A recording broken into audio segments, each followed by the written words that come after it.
Welcome to another episode of Wing and Wine Wednesdays. I'm your host, Amari White, representing Black Owned Bites in the building. In today's episode, we talk about event planning.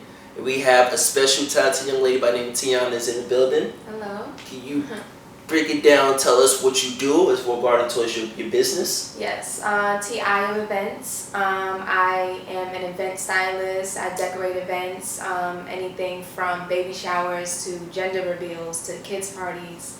I also customize items and personalize items, which has been becoming like really popular, especially with COVID going on. Everybody wants their stuff personalized, so it's great for parties and gatherings and just even gift ideas and stuff like that. So Dope. yeah. Speaking of COVID, I know it shut a lot of things down, especially with events and mixes going on. Like, how are you handling it? How are you able to adjust to what's going on? I mean, if the event styling wise, in that spectrum, it slowed down, but the customizing actually picked up surprisingly. Okay. So a lot of people couldn't go in stores to get gifts or wanted to get something more personable for their families and friends, and getting something customized was perfect because your name is on it. No one's gonna touch it. That's you. Right. So yeah, it worked out. So what's some of the most requested items that they want to get created by you? Lately it's been wine glasses. Right and now. silk robes. Okay. A lot for like lingerie parties and weddings and Kinky. stuff like that. Yeah. Like that. Yeah. So Mhm. it's wedding season, so a lot of people are getting their silk robes with the bridesmaids and stuff like that. So been face masks. Been That's doing true. a lot of face masks. Okay. So either people with their businesses or logos or their names. So special requests, mainly regarding towards what kind of signature logo or anything. Yeah. I got it. Yep. Cool. Now, I noticed that you have a family, you have a son. Like, how are you able to manage running a business and having a toddler at that? It's hard. It's tough. I'm not gonna lie. It's times where I can't get anything done when he's there. I have to wait till he naps, and that's very short. So, or I have to wait till the night when he's completely sleeping. I'm tired too. The weekends I'm free, so that's my time to really just focus and do what I gotta do. But I mean, I make it work. That's why I tell people let me know ahead of time what you need, and it works out. That's dope. Yeah. That's dope. I try not to overcommit, which I've been doing lately, but I mean, I work better under pressure. you're learning. Yeah. You're still trying to figure yourself as a I'm a business one-man person. band too, Exactly. Yeah. But I also want to ask you, how are you able to figure out schedule and planning for each day? Because I notice each day varies from one another. So. Well, right now it's changing because I am physically back to work. I'm not remotely working, so I have to balance that schedule with, event planning and customizing and stuff.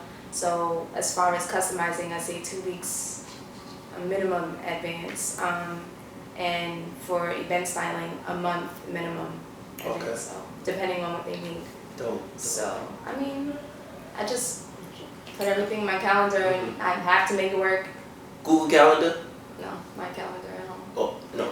But you use you write everything down. I write everything down. Oh, I you're have to old write school, everything down. old school. I'm old school. Oh. I have to. Even if I put it on my phone, I still have to put it write it down in the calendar, because that's what I look at every day. I'm used to Google Meets every day. Really?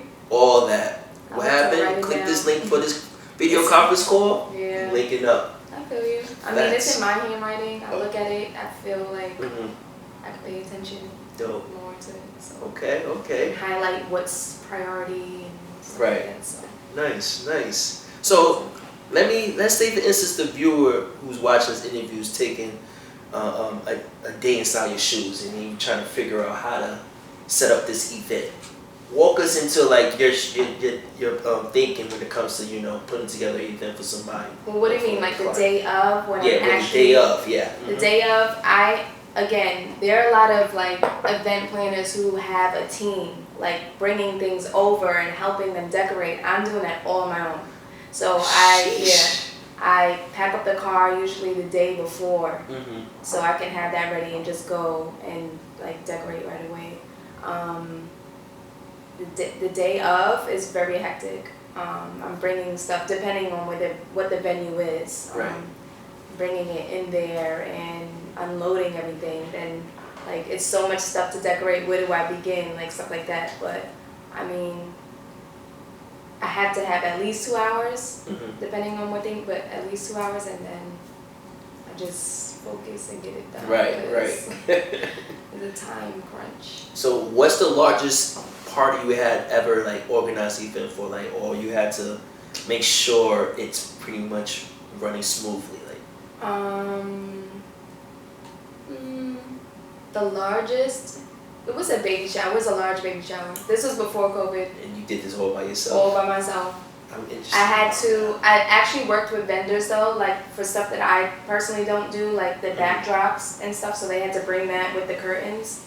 So keeping in communication with them and doing things on my own. Sometimes you'll run into like problems the day of, the balloon machine isn't working, so now you have to run out and buy another one. Like it's like I don't know wish that on anybody. It gets crazy, but I believe it. It's really worth it in the end when you like everything's done. You're taking those pictures and people are walking in like in awe and like they're taking pictures and posting it, and you know, the people that are having the event and hired me, they're like, wow, like you did your thing, and then I get to post the pictures. Like, that's dope right there. That's dope. Thank you.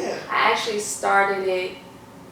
I mean, people be like, oh, how did you begin like this journey? Right. It actually started with me and my baby shower.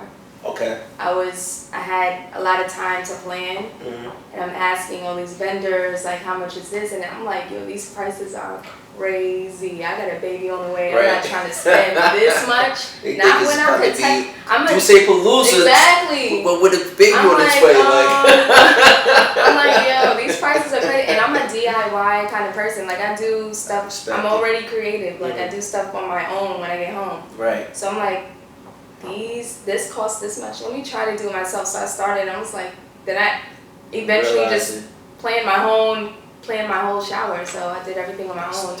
And people were, you know, wowed by how my shower looked, and they were like, yo, you should really like decorate events. I was like, Then I got hired to do like a little small thing through a friend because she saw my shower. I wasn't really promoting that I was decorating events, but then it just picked up from there. So nice. That's how it began the journey. That's dope. Yeah. Has there been any chances where, like a public figure that I guess the world will know, will be familiar with, so happen to be at the event that you put together?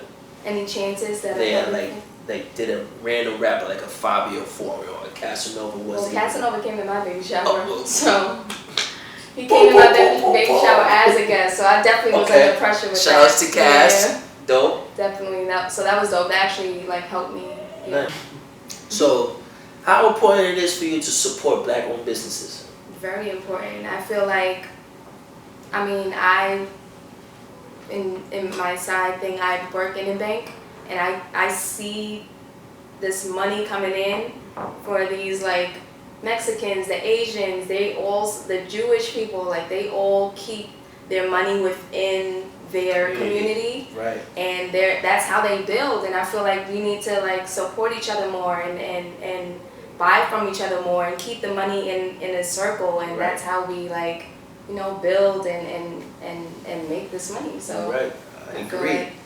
Like we need less competition. We can all do like it's too much competition. Like I feel like we should all support each other and just that's how we build like these other minorities out here. Definitely, I agree with you because, you know, we support businesses like yourself. Like Black-owned Bites really highlights the emerging talents in the Black community, whether it's just, you know, culinary or sneakers or just entertainment in general. So I want to ask you, how can we, as a platform, Black-owned Bites, could support your business, and other than, you know, this kind of thing we're doing right now, which is interviews and that sort of nature? I mean, if you know anybody that like wants to do an event or needs help getting things customized or wants their business logos that'll help them and help me in the same breath, like that'll definitely like.